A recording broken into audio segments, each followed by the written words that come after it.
live stream and at this photo. We manage that. And in the next 15 minutes, I'm going to tell you a bit more about my role in this process and the process itself. What did I have to do? What did we do to get this happening? And a little bit of the aftermath of that, because it wasn't over when it at this moment in time. I'm going to do that. I hope it works. Well, it doesn't really work, I see. Do I need to go to the next slide? Yeah, to the next slide, please. I'm going to do that with some questions to give notice to the next step. So following some questions, and if you choose for answer A, you can, in the right top corner of Teams, you have the reply options. It's the thumbs up, the heart icon, and the clapping hands. So if you go for answer A, it's thumbs up. If you go for the heart, or if you go for B, it's the heart, and if you go for C, it's the clapping hands. And then brings us to the next question already.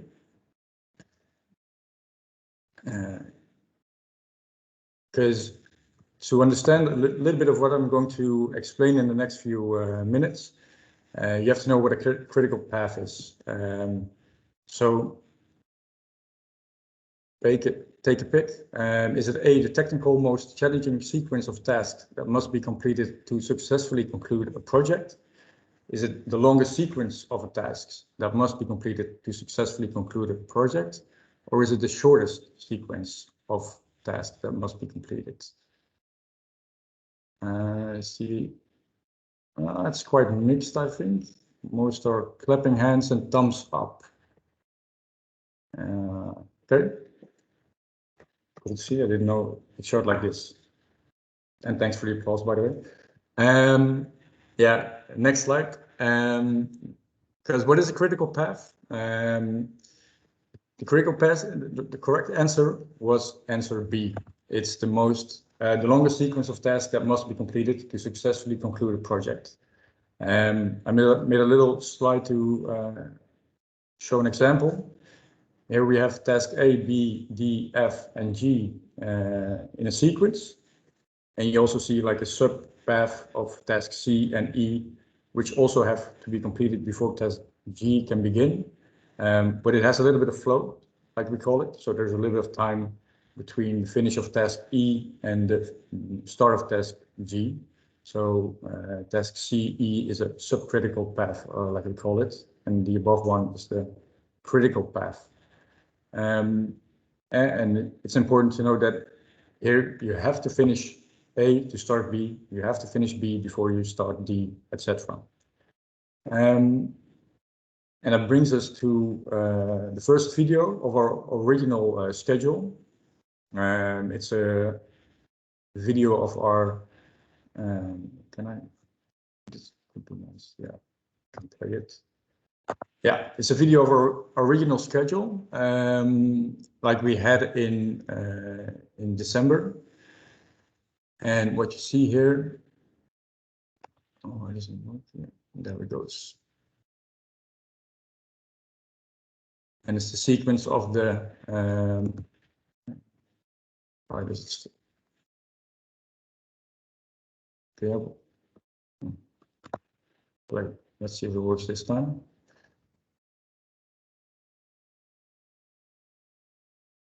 The sequence of the roof sections, because as you know, like as you saw, the tower crane is getting way out, stands way out of the roof, and you see here that the last roof section that is to be completed is dead center. Reasons for that is it being center, you have the most reach with your tower crane to all the different parts of the construction site. And a different one is also, you can see that at the west, south, and east side of the construction, we have the most work We have 2 levels of outer walls, and biggest reason to have the tower crane in the middle is that in the northwest corner we have a lot of work here that has to be completed in this sequence, and that's also the critical path of our project, and that's going through this roof section over here, to this wall, to the middle section over here, and to this way up, all the way to the roof at floor level. Are there any questions about a critical path, by the way, because it's important to understand? No? There are no questions in the chat, so. No questions in the chat. Apparently Perfect. it's clear to everybody. Nice to know. And keep in mind that in this original planning, we started the roof in week 16, and we finished in week 48.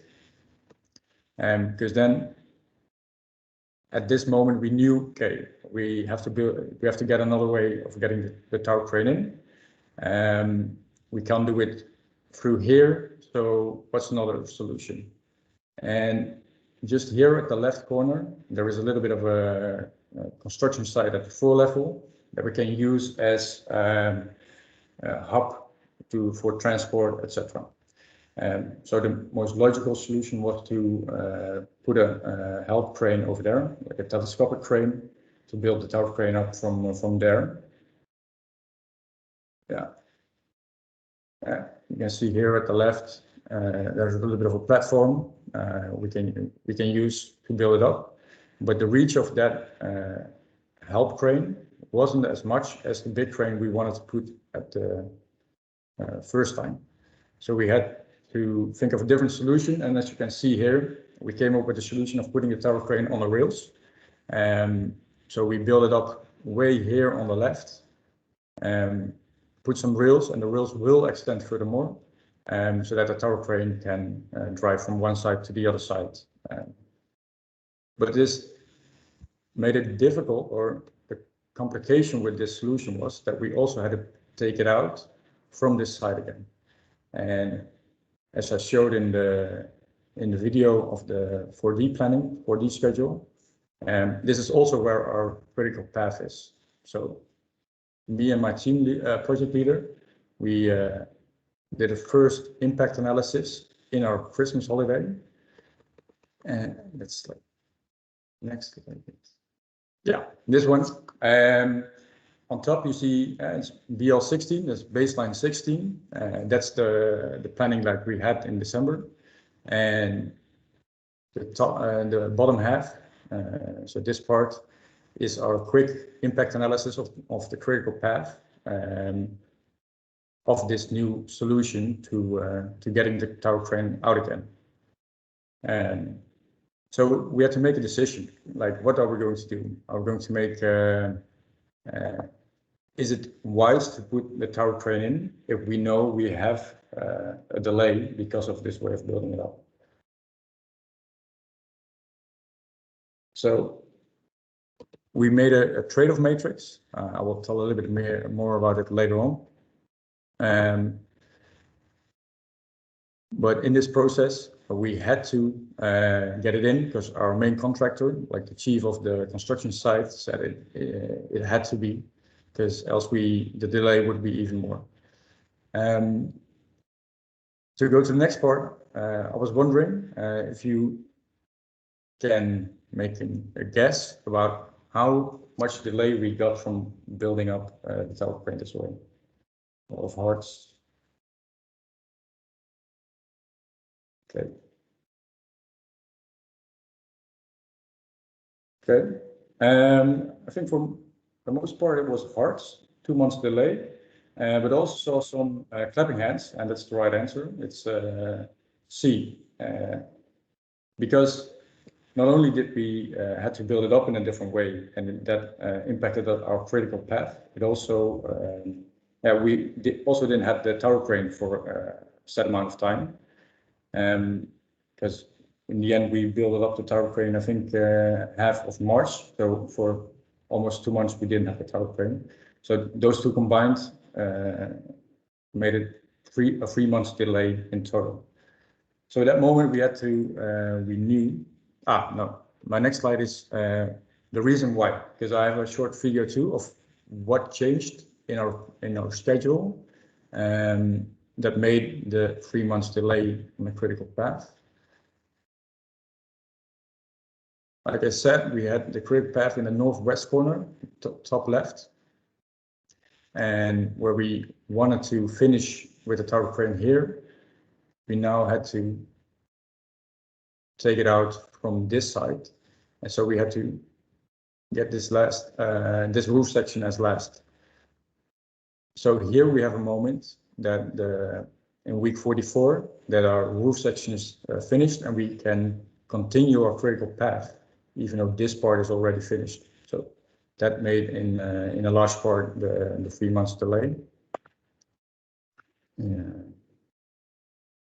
And yeah, because in this we have we start a roof section northwest corner in week 40 compared to week 18 in the previous one, and so we made up a little bit of time even in this version.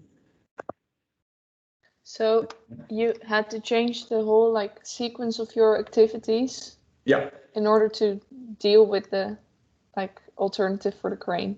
Yeah. And that was also for a big part my role in the process, giving the input, because I'm responsible for this 4D planning, for the 4D schedule.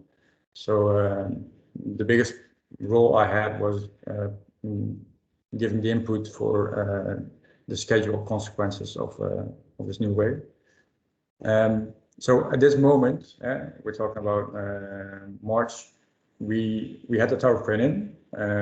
We had this new sequence of tasks because we knew, okay, this is how we're going to build it. But then management said, well, we don't agree. We don't accept the consequences of this way of building. So if we can go to the next slide, because I'm curious if you know who is involved in the decision on how to tackle the issue of the tower crane. Is it a project manager, technical manager, project leader, main contractor, and me as process coordinator? Is it B, technical manager, project leader, planner, and main contractor? And for the Dutch people here, planner is the werkvoorbereider. Or is it C, the project leader, planner, main contractor, and the process coordinator? Okay.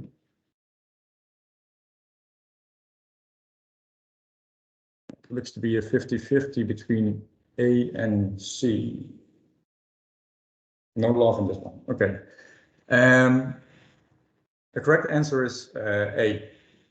And that also shows that as a process coordinator, you're really part of the team, all the way down to the technical team with your project leader, main contractor, and planner.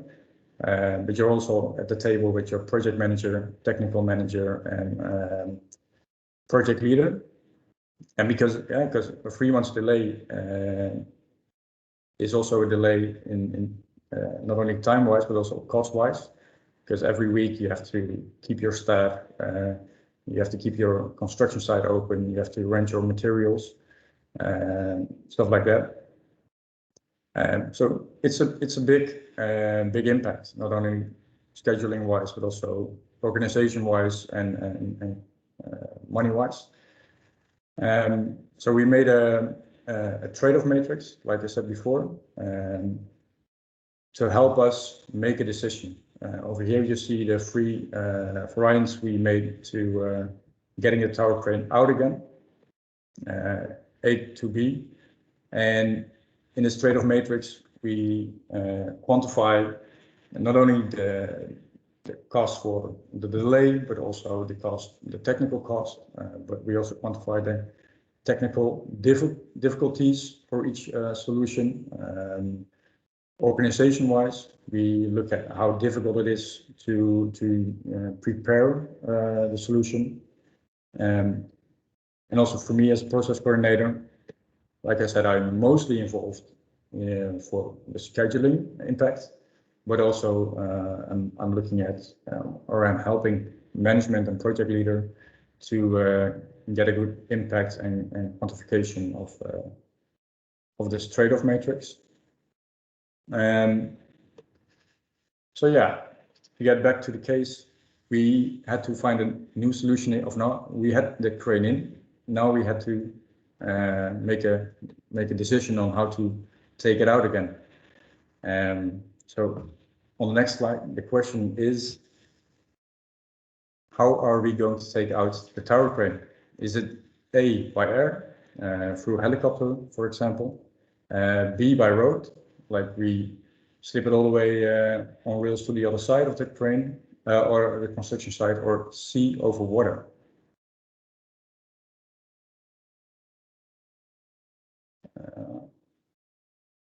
Okay, well, you're getting better at this, I see.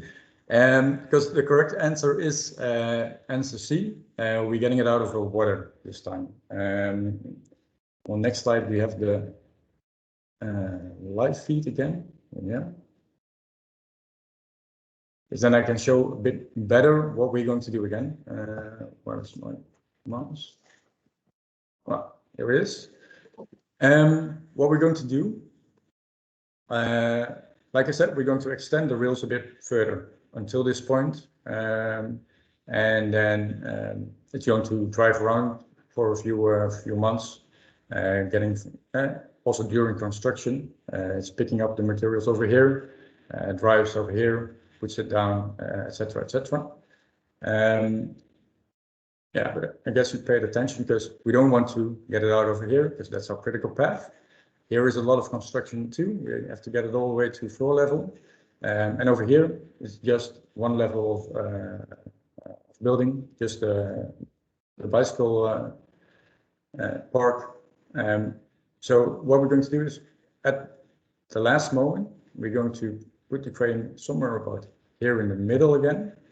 We're going to jack it up, just the tower crane without the cart that's underneath it.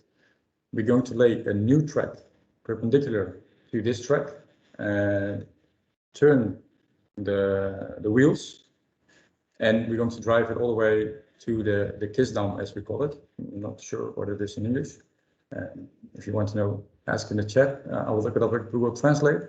And we're going to put a telescopic crane over here, and this is going to get off the different parts of the tower crane and put it on barges over here.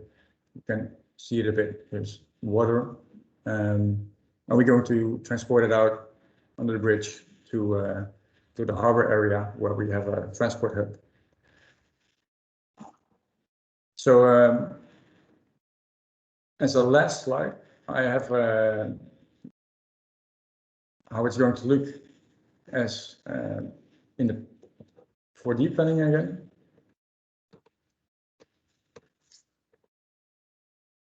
And as you can see, we have managed to start with the roof section in the northwest corner much earlier on in week 28 compared to week 48, like we saw before. And the last roof section is in the middle on top, which makes it a lot easier to begin or to shorten our critical path again. And this way we managed to, how do you say that? To back down, or not back down, but to eliminate the delay that we had. We had 3 months delay, back to, I think it was like a 2-week delay in the end compared to the first schedule we had. So yeah, I think in the span of 3-4 months, we managed to get a new way of building up the tower crane again on rails, not done every day, and B, also come up with a way to get the tower crane out again. in a way that is also not done very often, I guess, jacking it up and moving it the other way. So yeah, for me, that's the case for the tower crane. If there are any questions, feel free to ask. There's a question in the chat. Yeah. It's from Niels. He asks, why did initial placement of the crane did not take place via the water? Good question. Well, for what I know, and I don't know all, but for what I heard, let's say it that way, is that they had a look at it, but the Kisdam, the dam in the north of the construction site, and on the one hand you have water, and on the other hand it's empty space. So putting pressure on it by a telescopic crane or something else was not advised, to make sure that the dam didn't lean into the where the parking had to get. We were afraid it would come, the dam would move inwards. So that's why at first hand that option was not chosen, and the option from the bottom left corner was more preferred. Yeah, so if I can add to that, if you want to build the tower crane in the middle of the construction pit, you need a very big reach from the dam in the middle, and to be able to get that big of a reach, you also need a very, very heavy crane. And the dam over here wasn't constructed to be able to handle that kind of pressure. So therefore it was chosen to put it on the ground level, because we thought that was the most easy. But yeah, in the end, it might have been a better option to start from the dam from the beginning on. So that wouldn't delay our process. Yeah, so it actually was a pretty good idea. So you had to shoot that idea during a tender. That would be really nice. Would it have meant, if you would have placed the crane at the initial place, like in the left bottom corner, that you would have that the trams would have to make a different route? Or Yeah, like we did have to work with tram stops, right, Nick? So that's also a decision why we wouldn't want to take it out on this side, because the tram drives really close to the construction area. And to get a permit to stop the tram is also a very big, and it's a big process to be able to get the permit to stop the tram. But that was the case in this area as well. But this permit was already granted, so we were able to stop the trams, but we weren't able to put the crane there. That was the problem. To that, because what's also on the right side, the tram tracks are really close to the construction site, so you also have to think about the bovenleiding, zeg wat in het Engels, the cables on top of the tram, and on the left side we don't have that problem because it's a bit further from the construction site. But even though we didn't get in the way of the cable of the tram, we had to do it at night. So at 1 o'clock, I think, the tram stopped in Amsterdam. So we had to get the tower crane up, at least the upper part of the crane during the night, between 2 and 4. There's another question. This question is from Bart. Do you guys visit the site a lot? Yeah, that's a good question. In the last year, unfortunately, we didn't visit the site that often, but before Corona times, I was there at least every day. But we are in Bouwkate. What's that called in English? I really don't know. But in a building like this, where we all work together. But twice a week, I put on my shoes with my steel casings and my orange jacket and helmet and walked around the place. To see how it goes and to talk to all the construction workers, because I'm responsible for the planning. It was really important for me to know if everything went well and if there were any problems, and we need to fix any problems in order to be able to keep up with the planning we made. So twice a week, I did walk around and drank coffee with all the construction workers. So that was really a lot of fun. Unfortunately, now as we're working from home, it's a lot less. But we do try to go there once a week to see what's going on. So we don't have to do the webcam management as we do over here, but we can do the management from the real site. Yeah, but it's pretty cool to walk around, and especially to walk in this place. You can't really imagine how big it is until you stand over there.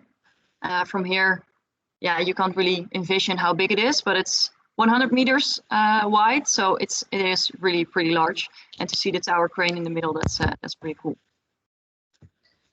There's also a question from Abanoub. He says, sorry, I think I missed that, but why was the crane in the southwest side on the street needed? To build up the crane in the pit? Yeah. Yes, exactly. Yeah. You need like a telescopic crane to get all the parts from the tower crane in place. And especially the top one, the boom of the tower crane. It's about 11,000 kilos. So to get it in with that reach, you need a large crane.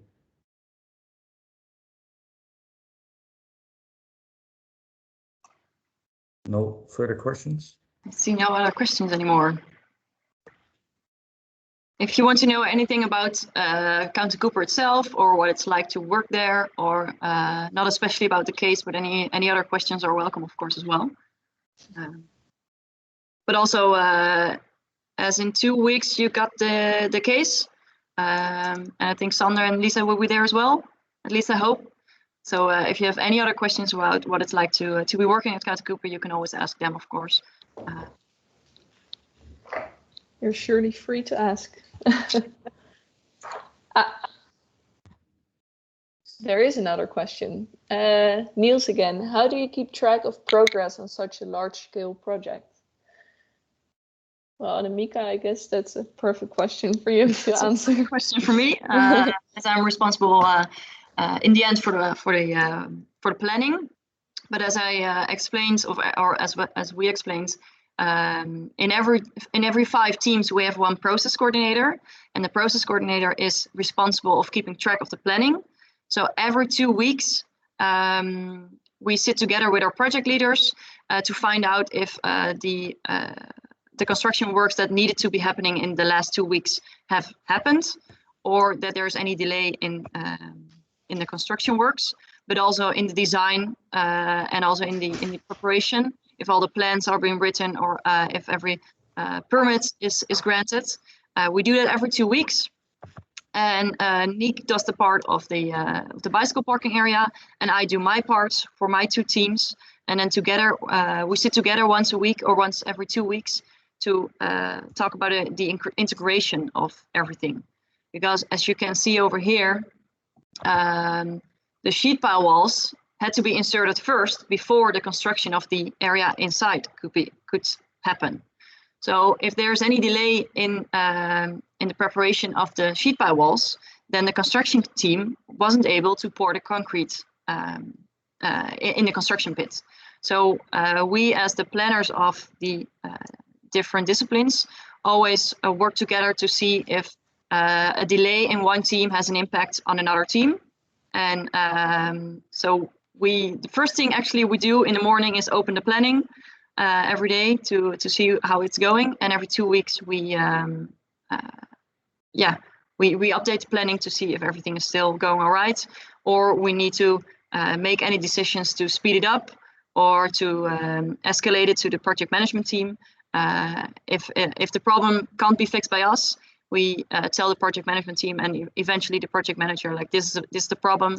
What are we going to do? We've got a big delay, for example, or a permit is not granted.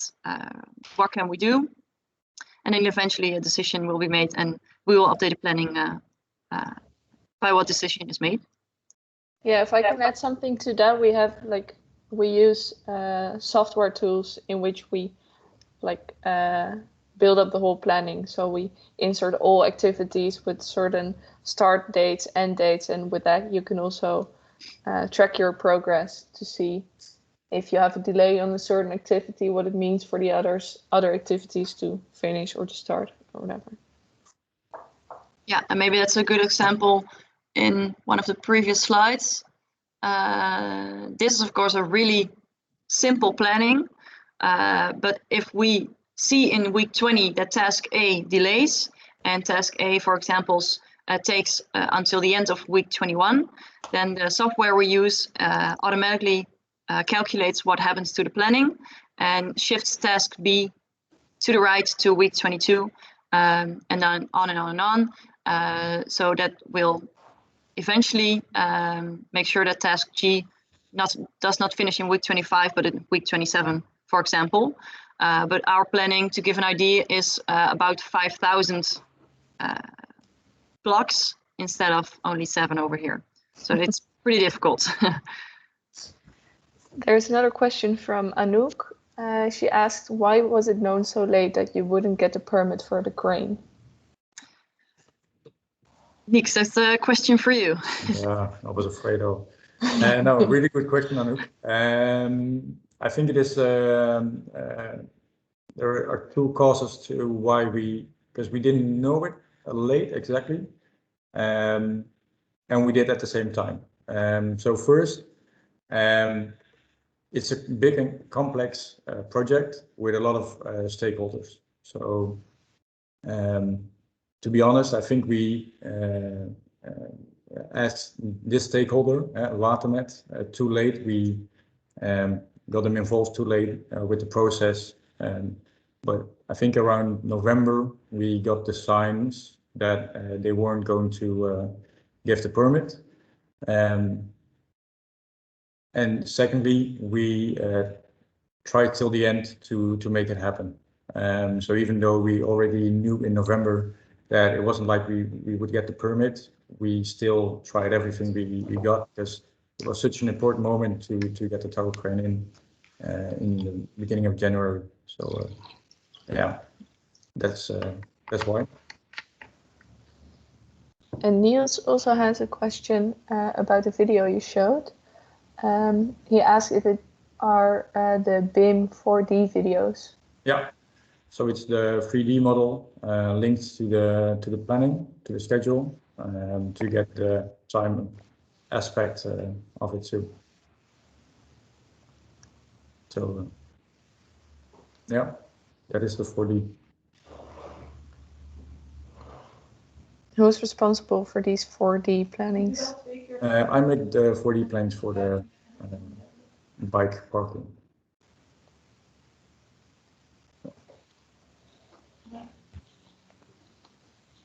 Okay, let's see. Well, there's still, of course, the opportunity to ask more questions in the chat. Oh, there we go. Yeah. Okay, for Nick. You said that you studied architecture.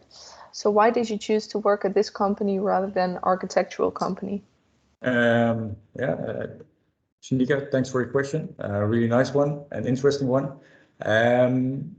Well, I started architecture because I like the built environment. I have an interest in technical side of building especially. But when I started working, I noticed that I was more involved with, or I also really like the process part of building. Also that I worked at some other companies before Counter Cooper, more construction companies. And what I noticed is that, there were a lot of good ideas, but a lot of times the process goes wrong, by which also the end result isn't what is expected. So I joined Counter Cooper to learn how to really do a good process managing part.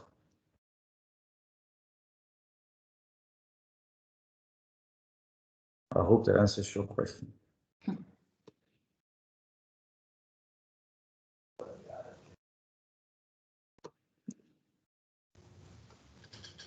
Okay, great. Yeah, of course, if there's more questions popping up, we can just continue on this. Let's see, a lot of questions have been asked already and answered, so that's very, very nice. If there are no more questions, there we go again. Go on. Keep them going, people. Sten, for this project, did you make the calculations yourself or did you give this task to external companies? Can you elaborate a bit on which kind of calculations you mean, Sten?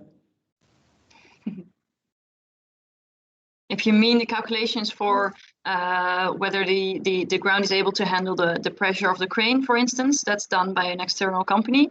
As we work in a consortium, we're the project management company in the consortium.